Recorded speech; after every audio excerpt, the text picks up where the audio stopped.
Stanford University. Thank you, Joe. Real pleasure to be here, see some old friends. Beautiful campus, terrific scientists everywhere. You guys are so spoiled. I just hope you know that and appreciate it and make the most of it. It's a terrific, wonderful place. I'm going to tell you sort of 3 short stories today, try to get through them. The first relates to a long-term interest of my laboratory on the role of GATA transcription factors, and particularly focused on how they control early developmental signaling pathways, various stages of cardiogenesis. Then moving from transcriptional regulation, how we layer on top of that, epigenetic regulatory programs, particularly DNA methylation, and then something a little more translational, some more recent interests we have on using pluripotent stem cells to study pacemaker and cardiotoxicity caused by cancer drugs. And so, bad news, there may or may not seem to be any logical flow to the seminar, but good news is if you're not particularly interested in one of those topics, it won't last that long, and I'll be moving on to the next one. But we'll see how we do. We've come a really long way as a field over the last 20 years or so in trying to understand the gene regulatory networks that control heart development, and no need to explain to this crowd how that's gone. I think at one point long ago when I was a graduate student, we thought, and I didn't even know I'd be working on cardiovascular biology, that we thought that perhaps the new regulatory programs that had been discovered in skeletal muscle would be used also in some level for cardiogenesis, but more or less it doesn't turn out to be the case. Evolution came up with different routes and involves groups of subfamilies of transcription factors, of which many of you probably work on. Many of these were discovered through Drosophila genetics or through various biochemical means, including, for example, NKX2 subfamilies in the GATA family. It's been somewhat, I can say nice, but interesting and useful to learn that once these were studied in model systems, indeed, it turned out that although they are rare, the mutations in these genes are found in patients and are associated with formation of various human congenital cardiomyopathies. And so these animal system models actually become models for human disease. There are some differences. So for example, interestingly, the mutations in human patients are almost exclusively haploinsufficiency syndromes. So it's a little more challenging to model, and particularly in mouse models, where you really need to knock out both alleles and sometimes multiple orthologs to generate phenotypes, whereas in human patients, a single, usually loss of function allele will generate cardiomyopathy. The difference is also that certainly in Drosophila, there are very few orthologs, whereas in vertebrates and mammals, there are multiple orthologs for these gene families that can probably compensate at some level. The genetics is not simple. It's not as simple a gene regulating which gene, but in fact the literature would suggest the formation of these somewhat interesting but not very useful diagrams suggesting that these genes regulate each other. There's certainly evidence that they turn each other's on or off by binding. These are all, of course, DNA binding transcription factors. They're promoters or enhancers. They also make physical interactions with each other and can either enhance or repress their activity. My own group is rather biased. That's why I put GATA4 here up on the top. Not really necessarily GATA4 itself, but because this belongs to a gene family that includes 3 orthologs, closely related orthologs, very well conserved in vertebrate evolution, GATA4, 5, and 6, that as a gene subfamily, we think these are very high up in the hierarchy controlling the gene regulatory network for cardiogenesis. So, we've been studying these genes for better or worse, about 15 years or so. This is an early example showing the requirement for GATA4 in cardiogenesis. So this is in a zebrafish, probably all familiar with. There's the eye, the head, and the body. And this is a knockdown using a morpholino to knock down expression levels of GATA4. And you see that it generates a cardiomyopathy. There's a pericardial edema. Here's the heart. There is a atrium and a ventricle. It's actually a functioning heart. It's beating. There's some circulation, but it's clearly very poorly functioning. It's a morphogenetic defect that doesn't undergo full proper looping, and this embryo won't survive. And in fact, knockdown of any of the GATA4, 5, or 6 genes generates a cardiomyopathy, although, and I just do want to point out that it does generate a heart, and a pretty decent working heart. It's a relatively late embryonic or larval defect. So now we're looking at in situ hybridization, just looking at the formation of the heart marked by NKX 2.5 cardiac progenitors in the anterior lateral heart field. Here in the wild type, these two progenitor sets come together to form a primitive heart tube. And knockdown, I showed you the GATA4, knockdown of GATA5 generates a bifid heart. So these will never come together to form the primitive heart tube. They'll actually form two mini hearts. GATA6, you can see, looks to have a deficit in progenitors and will form a dysmorphic heart, actually a small ventricle. We've actually generated, it's not published yet, I'm not going to show you any data, but we've generated mutants now using TALENs or CRISPR and all these genes in all combinations, and pretty much the mutants all phenocopy what we found with the morphins for the most part. And however, what's interesting is if you start to knock down expression of multiple genes, you get a very different phenotype. So knockdown of GATA5 and 6 together completely eliminates cardiac specification. So you never generate any NKX 2.5 cardiac progenitors. You form absolutely no heart. The embryo develops as best it can as a heartless embryo. And again, this has been recapitulated in the GATA5-6 double mutant larva. That was a loss of functions. A gain of functions was shown, in this case, using murine embryonic stem cells, that if we express GATA4, that's all, in ES cells, express GATA4, an inducible GATA4, with the DOX-inducible transgene, that it really can drive specification and differentiation of cardiomyocytes in the dish. In the absence of any of the typical directed differentiation growth factors, okay, simply turning on this one gene generates cardiomyocytes very efficiently. This is actually not correct. Actually, if you turn on GATA4 in ES cells, you'll generate what is essentially a visceral endoderm or an embryonic endoderm, which is really interesting. So actually, you need to let the ES cell start to differentiate into a mesendoderm, very early mesoderm state, and then if you turn on GATA4, it will drive cardiogenesis, and actually GATA5 and GATA6 will do it as well. So again, this is a gain of function assay showing the sufficiency to direct cardiogenesis. And then a number of years ago, we generated a transgenic strain of zebrafish using the GATA4 gene to drive expression of GFP, and collaborated with Ken Poss at Duke, and showed that in the wild type adult fish, the hearts, really very low, if any, expression of that GATA4 transgene, but as soon as you injure the heart by, in this case, excision of the ventricle, that it reactivates the transgene, and that it's these reactivated GATA4 positive cells that will move into the wound area and regenerate the heart. And again, with Ken, we could show that if we block activity of GATA factors with the dominant negative form at this point, it will block this regenerative capacity.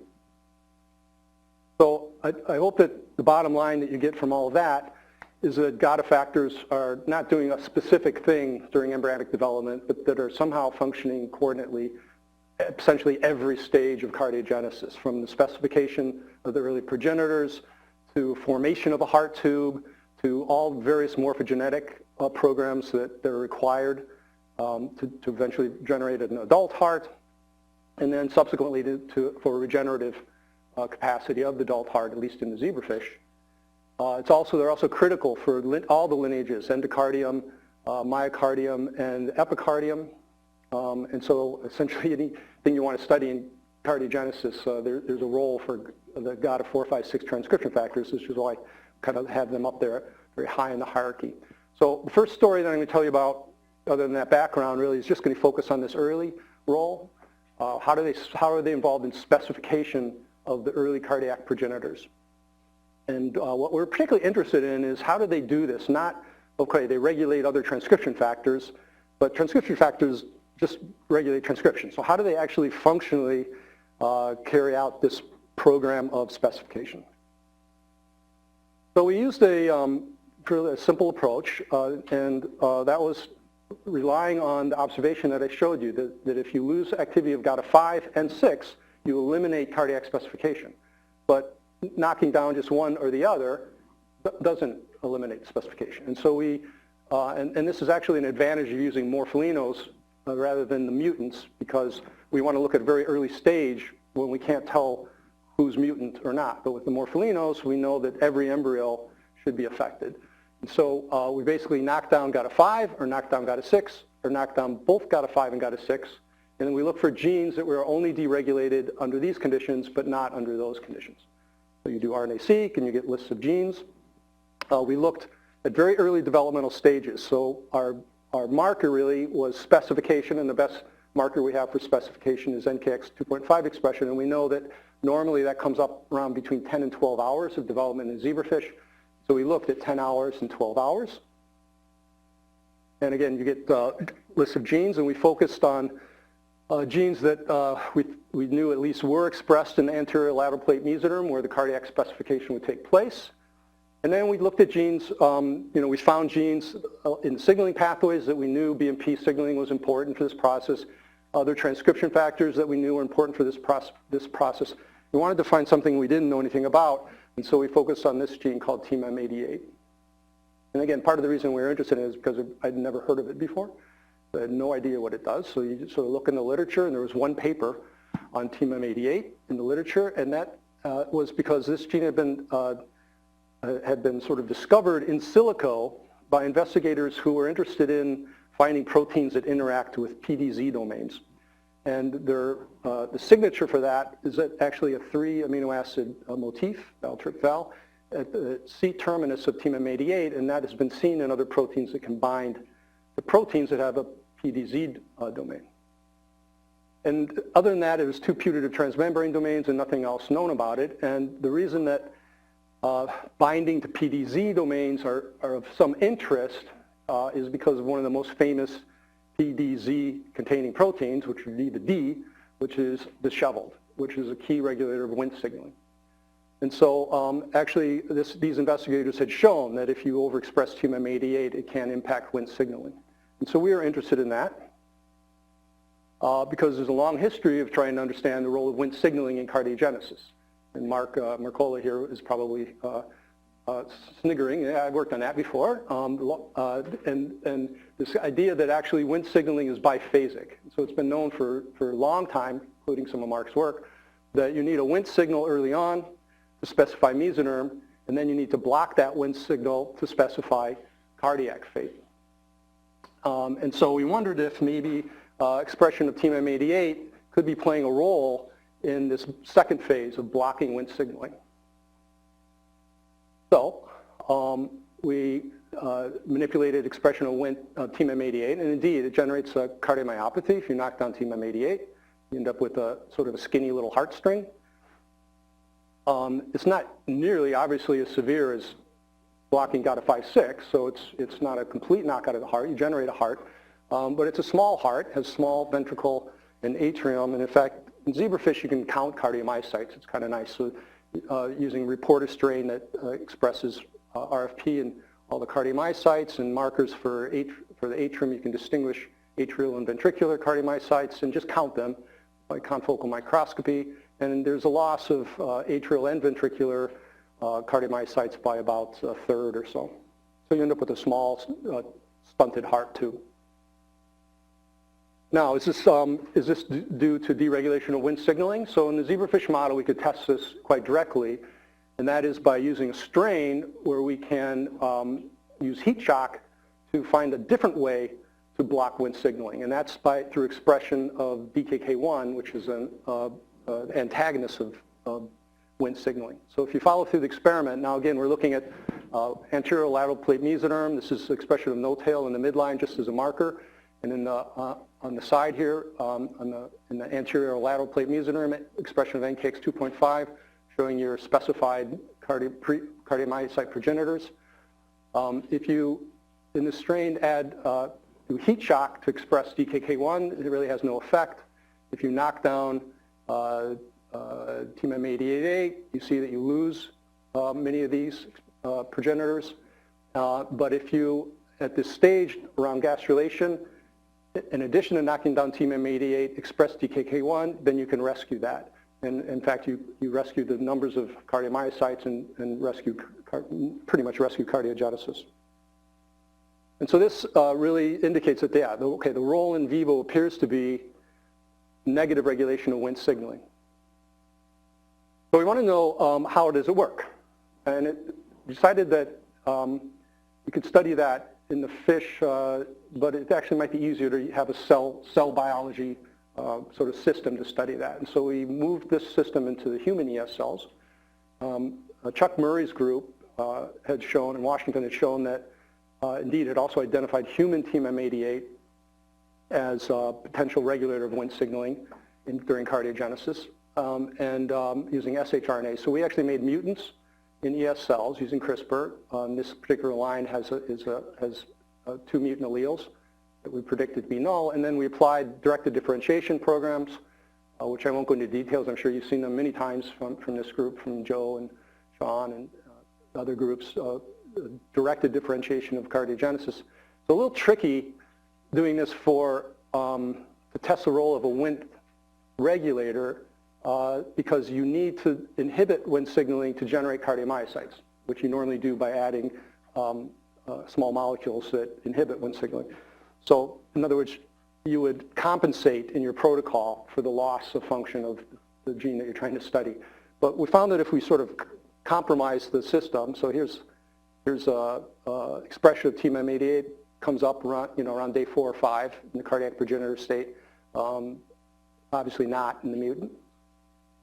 And indeed, in the knockout cell line, if we limit our Wnt inhibitor to sort of compromise the directed differentiation program, we see a very significant deficit in the capacity to generate cardiomyocytes. If you enhance that Wnt inhibitor, then you quite very much rescue that. Not entirely, there's still a deficit. But it really is consistent in the human ES cell system that TMM88 is a negative regulator of Wnt signaling required for the, at this time for specification of progenitor fate. So that's just all consistent. And then we tried to use the system to understand the mechanism. So how does this work? So I'm sure you're all familiar with the classic canonical Wnt signaling pathway, which is controlled primarily through the destruction complex's ability to interact with beta-catenin and either lead to degradation of beta-catenin or through Wnt signaling, block the function of the destruction complex. Beta-catenin accumulates, activates Wnt target genes. So the simplest model, and basically now since what I presented, a number of papers have come out, particularly in cancers that overexpress or underexpress TMM88. Every single one says that TMM88 functions as a PDZ binding domain motif and presumably antagonizes disheveled function, and that's how it could block Wnt signaling. So it's a very simple model, and so we set out basically to test if that's the way it works. So we first looked to see where is it expressed, and in the cardiac progenitors, this is now using human ES cells. In the day 5 cardiac progenitors, you can look at NKX 2.5 positive cells, and we find TMM88 in the plasma membrane, so that's good. That's where we expect it. We also find it in perinuclear regions that I'm not showing you here, but co-stain, for example, with gigantin. So this is a Golgi complex. We find some cells that have it only in the Golgi complex and not at the plasma membrane. So we think that it's expressed, gets trafficked through Golgi to the plasma membrane. And then we found it in a third place, which is also perinuclear, but that is co-expressed not for Golgi markers, but for early endosome markers like EEA1, and marks another organelle, which is called the multivesicular body. And that's where we oftentimes would find TMM88. So the 3 different places that it seems to exist, the question is where is it functioning? We found that we could recapitulate all of that just by overexpressing TMM88 or TMM88 fused to GFP in tissue culture cells. This is in HEC293 T cells. And indeed, if you activate Wnt signaling using a reporter, a sort of a top flash beta-catenin dependent reporter for Wnt signaling, that those reporters are activated. If you can use Wnt3 or a KIR, GSK3 antagonist. If you overexpress TMM88, you block Wnt signaling activity. And if you overexpress GFP TMM88 where you've just deleted those 3 amino acids for the PDZ binding motif, then it fails to block Wnt signaling. So the PDZ domain binding motif is important. Actually almost seems to be a little bit dominant negative, but we've never convinced ourselves that's really important. Then we said, okay, this is consistent. This thing is maybe antagonizing through binding in some way to disheveled and blocking disheveled function. So we, from Stefan Angers, we got HEC293 T cells that have mutated for all 3 disheveled orthologs. So there were triple mutant disheveled 1, 2, 3 cells. And what we found was that, in fact, you can still get activation of Wnt signaling. It's not as robust because it is somewhat defective in full activity of the program, but the activation you get is still completely or largely repressed by expression of TMM88, and it again requires the PDZ binding motif. So the repression can function in the complete absence of a disheveled ortholog. So this whole idea that it has to function by antagonizing disheveled just really doesn't seem to make any sense. And in fact, when we look to see what happens to the mutant never makes it to the membrane. So the mutant gets stuck in the Golgi. And so we think the PDZ binding motif is not important for antagonizing disheveled, but for trafficking to the membrane. Now, if we force it to get out of the Golgi by replacing those 3 amino acids with a membrane targeting, then it'll get to the membrane fine, but it doesn't work. So there's something else going on. And so we started to think about what happens to the activated Wnt receptor complex. And the details, I don't have time to go into, but let me just explain the assay. So to follow what happens to the Wnt receptor complex, we're using a constitutive active co-receptor fused to a red fluorescent protein. And basically this activates the Wnt signaling pathway. It'll activate those reporters. And what happens is that those Wnt receptor complexes come into the cell in vesicles, and they traffic into the cell. And you can see the vesicles. And if you co-express GFP, it doesn't really affect the vesicles. They're still in the cells. Now, if you co-express TMM88, then you see far fewer of cells that have these vesicles, and instead you find accumulation of the LRP6 in these multivesicular bodies. And then if you actually co-stain, you find a relative accumulation of beta-catenin as well in these MVBs. So this is now in press, so the details, hopefully, if you're interested, will be out. But what we think is happening is that normally the Wnt signaling first promotes the destruction complex to the membrane to form this signal zone, which then is required to invaginate and form intracellular vesicles. And it's known that this step is required for Wnt signaling. It's not simply activity that's occurring at the membrane here. It actually has to come into the cell. And that normally this is trafficked through, and for reasons we don't entirely understand, beta-catenin then can accumulate and, in the nucleus and activate Wnt signaling. What we've noticed, or being able to observe, is that if TMM88 is expressed, it will traffic from Golgi to the membrane.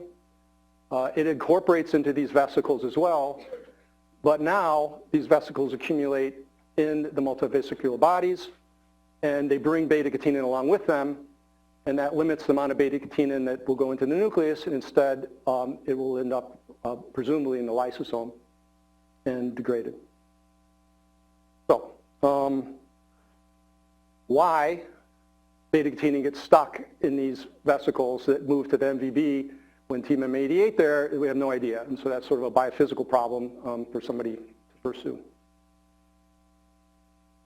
Okay, how much is conserved in humans? So I told you about the GATA 5-6 required for early specification, and that mutants in these genes in patients lead to a variety of different congenital heart disorders, primarily septal defects, outflow tract defects. And so we tried to model this in human ES cells. So we've generated mutants in GATA5, GATA6, GATA4, GATA4, 5, 5, 6, et cetera, and we started looking at them. This is, for example, GATA6 alone. This is the het. There's actually two isoforms of GATA6. This is the mutant. Interestingly, there's a nice dose response in the het compared to the wild type. What we noticed is that basically the mutant cells that lose GATA6 are completely defective in forming cardiomyocytes. So in this case, you didn't even need to get rid of GATA5. In the human ES cell system, loss of GATA6 is sufficient to eliminate cardiogenesis through directed differentiation in vitro. And in fact, there is a phenotype consistently seen in the hets, which is a relative, not nearly as severe, but a relative inefficiency in cardiomyocyte generation.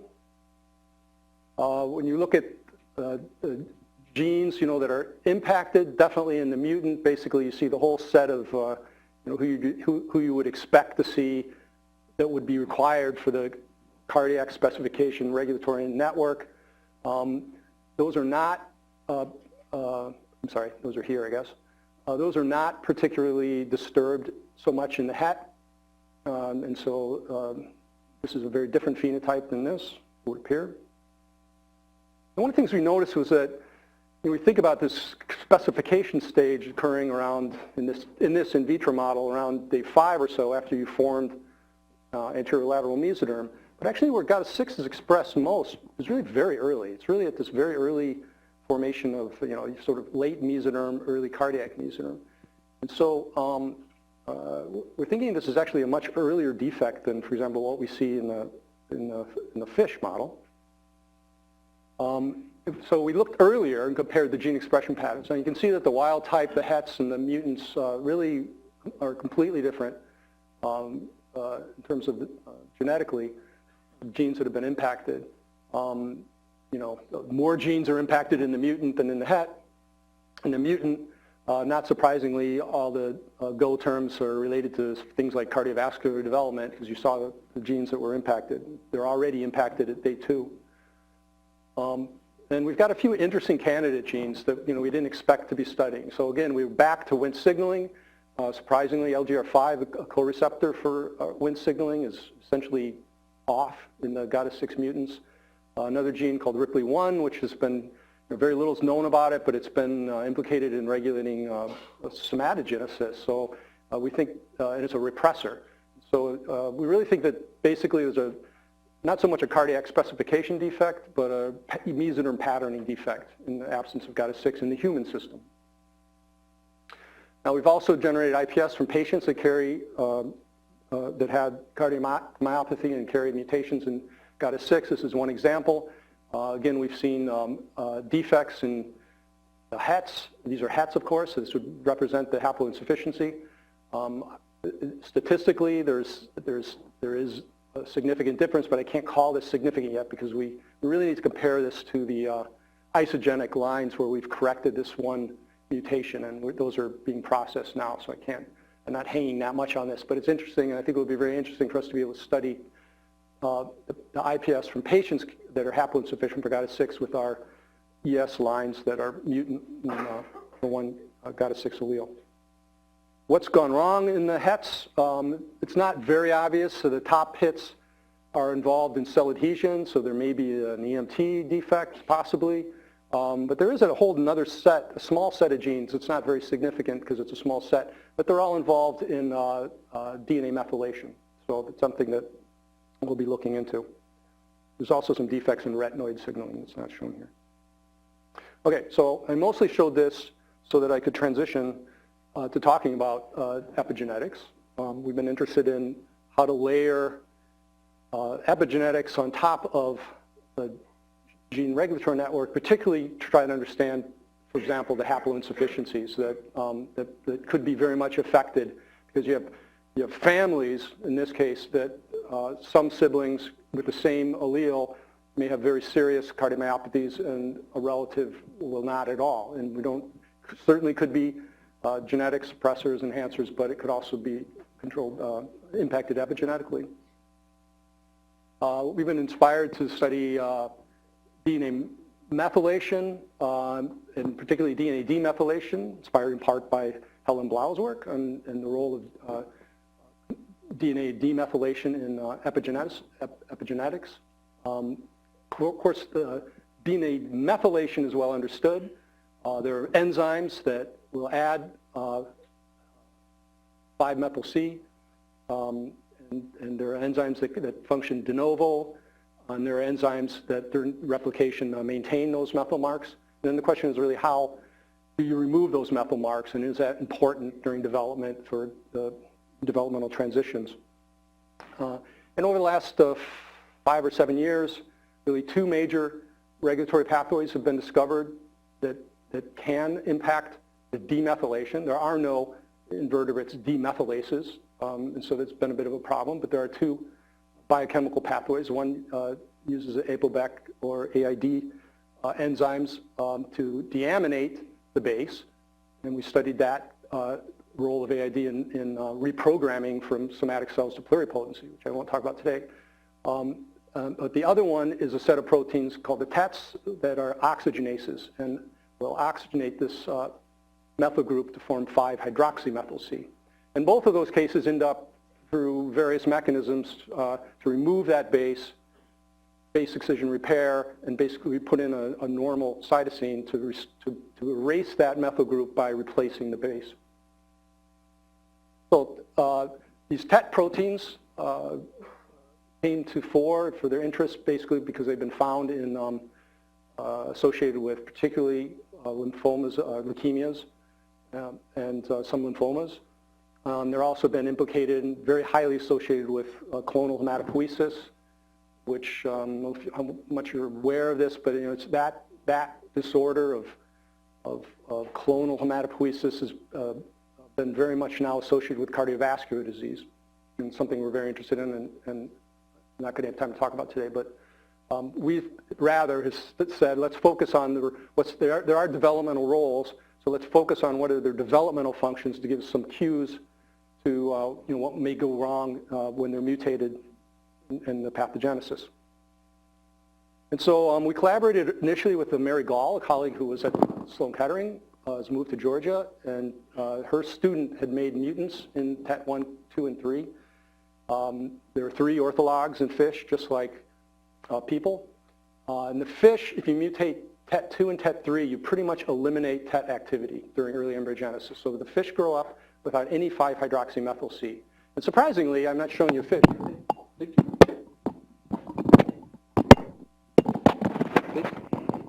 They do pretty well. They grow up through early larval stages, but we've first looked at hematopoiesis because that's how they had been discovered clinically in terms of mutations causing or associated with leukemia. And what we discovered was that they completely failed to make hematopoietic stem cells. So in the TET2-3 double mutants, here's the dorsal aorta, you completely lack expression of RUNX1. These normally you would undergo an EHT, and these should bud off to form hematopoietic stem cells, and that completely fails. Now the frustrating part is that we have no idea why. So all the genetics upstream of this is disturbed. GATA2 actually had a gene that is important and is very high up. Notch signaling, these are all disrupted. But when we look and try to find, okay, where's methylation gone awry, we can't find anything yet. So we don't know the target genes that TETs are regulating to control this very important developmental pathway. Turns out that these fish also develop a cardiomyopathy. So but it's at a much later stage than that I was talking about before. And so here you see a normal heart tube, which is formed and is starting to loop. In the TET2-3 double mutants, they have myocardium. This is the underlying endocardium. It all forms, cardiomyocytes, everything's specified fine, but you undergo this chamber defect, and there's actually 2 defects. And if you follow zebrafish development, then you'll know that there are 2 things that happen at this particular time, 48 hours. And that is formation of the atrioventricular canal, indicated in yellow here. So this is basically a repression of the muscle program. This is where cushions will form, and then valves eventually will form. And at the exact same time, there is recruitment of the so-called proepicardial organ, or cells that were going to form the epicardium. They actually don't form de novo on the heart. They derive probably from anterior pharyngeal endoderm, or mesoderm, and they migrate down, and this is where they show up, and then they move onto the heart, and they form the epicardium. Basically, both of these things fail in the TET2/3 double mutants. The epicardial cells fail to get recruited onto the heart. They wander off somewhere. We actually don't know whatever happens to them. We think that's a defect in the heart itself to recruit the epicardium. And then secondarily, or maybe at the same time, it's a chicken-egg problem here, the ABC development fails. So markers like BMP4 that need to be expressed fail to be expressed, and you never form cushions, and all that fails. So it's a very important processes that are dependent entirely on the TETs. Now, if you just look to see what genes are deregulated in those embryos, it's hopeless. You really don't find anything, I have to say. There's some brain defects, so you can find some genes affected in brain development. But in terms of the heart, nothing. So what you have to really do is look very specifically. So in fact, we have reporter strains where we can are useful for just dissociating embryos and pulling out hearts. And you have to have somebody that will do this and pull out lots and lots and lots of hearts. But good thing in the fish, you can get pretty much as many fish as you want. And so we pulled out hearts from the wild type, sibling, or 2/3 double mutants. So we could identify, in this case, 2/3 double mutants because there's some hindbrain defects. And so if you're observant, you can pull those out. And we did RNA-seq, but we also did, in wild type hearts, we mapped 5-HMC. And then in both wild type and mutants, we mapped 5-methyl-C. And so here's an example of why you really need to look just so carefully. So here's an RNA-seq from the hearts. There are genes that are upregulated and genes that are downregulated. And if you take a few of those candidates that looked interesting to us, you can see they're really, really affected in the mutants, and not in the, maybe a little bit in the SIBs, some of them, but mostly not. Where if you just look in the whole embryo RNA-seq, you would never even find them, okay? So they're really very specific to certain cell types. These embryos are hypermethylated. Their genomes are hypermethylated. These are two independent experiments mapping 5-HMC in the wild-type embryos. A majority of those map to what are identified by other histone marks as active enhancers. As you can see, if you map differentially methylated regions, there are lots of hypermethylated in the mutants compared to wild-type or siblings. Compared to a very limited number of hypomethylated DMRs. Developmental signaling pathways are high up on genes associated with the DMRs, including TGF-beta signaling. I'll point out also, of course, Wnt signaling always shows up. One thing that was very important to show is that if you map and compare where are the DMRs in the mutants and where are the 5-HMC peaks in the wild type, is that they really map pretty well. I mean, half of them are dead on, so that what are in wild type 5-HMC peaks, which are not mapped at base pair resolution, I have to say, but still, they pretty much map dead on or overlap compared to the DMRs that are present. So that's all consistent with the fact that if you don't modify those 5-HMCs properly, then you end up with a, I mean, if you can't use 5-HMC to modify the methyl group, that you're stuck with it. So we tried to use this basically to say, okay, what genes are deregulated that had 5-HMC marks that turned out to have DMRs in their regulatory sequences? And we found a few, and those we think are finally some direct targets for TETs. And this is an example. This gene, inhibin BAA, is actually encodes activin. The monomer for activin, and it's basically off in the double mutants, and if we simply co-inject TET2, human TET2 in fact, you can rescue. There is a DMR just downstream of the gene, and that DMR is highly methylated in the TET2/3 mutants. Okay, this was recently published, and I just want to point out that it's pretty amazing that, for example, this inhibin BAA is exquisitely regulated by these factors in the endocardium of the ABC, even though, the transcription factors that we've been talking about are controlled and regulated and expressed at certain places at certain times. These are essentially ubiquitous proteins. Yet somehow their activity is targeted to these very specific places and very specific developmental times. And we think this is a direct target. These genes are all deregulated, but they're not hypermethylated. So they're just waiting for this to be activated through demethylation. Same thing with BMP4. SOX9 is another direct target gene that I didn't show you. That's here. It's specifically in the myocardium that it seems to be need to be targeted. Okay, I wanted to mention. I'm going to go really quickly through this because I wanted to at least touch on my last topic. In the humans, turns out that we did a triple knockout with my colleague Danwei Huang Fu. She actually made the cells.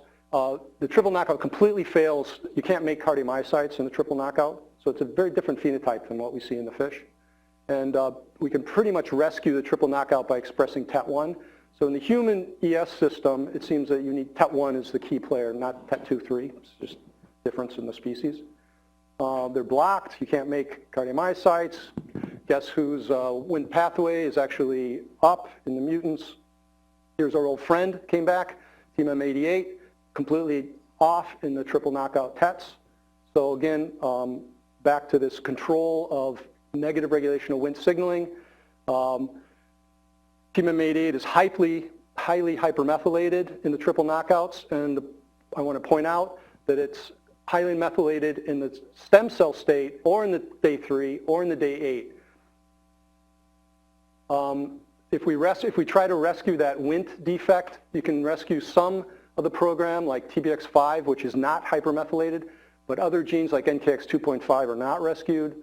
And again, that's probably because NKX2.5 is hypermethylated, again, even in the stem cells.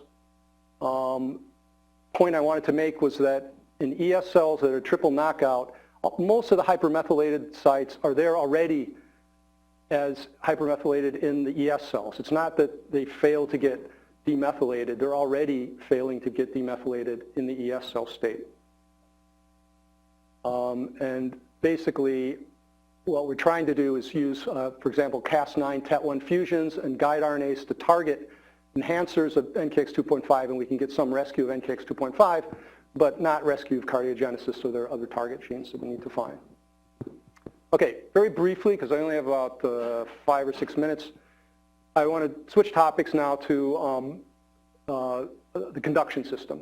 So, in addition to trying to understand specification and regulation of cardiomyocytes, we're interested in lineage fate, atrial fate, ventricular fate, and also components of the conduction system. A couple of years ago, we published a paper with protocols to pretty efficiently generate these distal components of the so-called Purkinje cells that innervate the ventricle, and could show that those are derived from ventricular cardiomyocytes, and that regulation seems to be through cyclic AMP signaling. At any rate, we set our sights on the more distal, proximal components, including the sinoatrial node or the pacemaker cells. And we focused on protocols that would enhance and enrich for expression of some transcription factors that are known to be associated with pacemaker cells. There are no magic markers that tell you that's a pacemaker cell, but these basically are early cardiogenic protocols where we've done, used some controlled retinoic acid signaling, EGF signaling, basically empirically did screens for developmental pathways that would enrich for these. We then created an ES cell line where we knocked in mCherry at the MYH6 to report on cardiac fate, as well as GFP downstream of SHOX2 as a marker for pacemaker cells. And I don't know how well you can see this, but indeed, under these conditions, we get pretty good expression of SHOX2 positive cells. And in fact, the optimized conditions, we can generate about 50% of the cells that are SHOX2 GFP positive. These cells, on average, have electrophysiological properties that are consistent with the nodal cell in terms of their kinetics. They're also sensitive to iverbidine, which is a specific blocker of the HCN4 channel, which is critical for pacemaker function. They spontaneously contract, etc. And if you profile them, it's the GFP positive cells. In this case, they're also cherry positive, or sort of probably cherry dim, but they're GFP positive at day 25 or 40. They segregate with murine SAN that's been dissected out. It's sort of the best thing we could compare them to at this point. Whereas if we make ventricular cardiomyocytes, they instead segregate with right atrium. And that's true if you look at whole genome, ion channels, or structural proteins. Now, we've decided to look at, to use this now as a model system to study a very important problem, which is the sensitivity of cardiac cells to drug cancer treatments. And you can read the slide, and we focus particularly on doxo-induced cardiomyopathy. And we simply asked to start whether or not these pacemaker-like cells are hypersensitive to treatment of doxycycline, and indeed we found they are. So we can compare these SAN cells, which are the SHOX2 GFP, with working cardiomyocytes. We find a dose response where there's a preference. Actually, the assay is cell death, so they're caspase-3 positive. Fairly low concentrations of doxorubicin. And we've done two things with this, just very briefly. One is that we've analyzed a library of iPS cells, and we found that when we compare the SAN cells to cardiomyocytes, they're all more sensitive to death by doxorubicin, but some are more sensitive than others. And interestingly, some GWAS studies have been done on this problem, not looking at SAN cells, but looking at cardiotoxicity. And a few risk alleles have been discovered. And one of them, that associated with the CBR3 gene, and every one of our iPS cell lines that had the risk allele, they were always hypersensitive to doxorubicin, which is shown here. The other two actually weren't. But we've used this to look at all of our other SNPs. So we've arrayed SNPs for all of our lines. We have several hundred lines now. This is starting with about 50.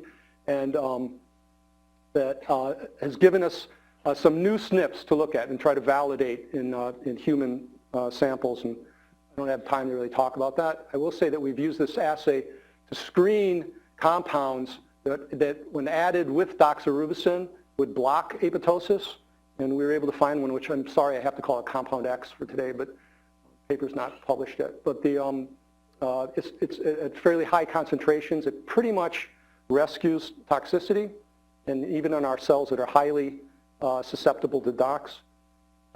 Very quickly, if you look at a mouse heart explanted, we've developed the capacity to sort of follow these mice that are treated with control. They're nice and rhythmic.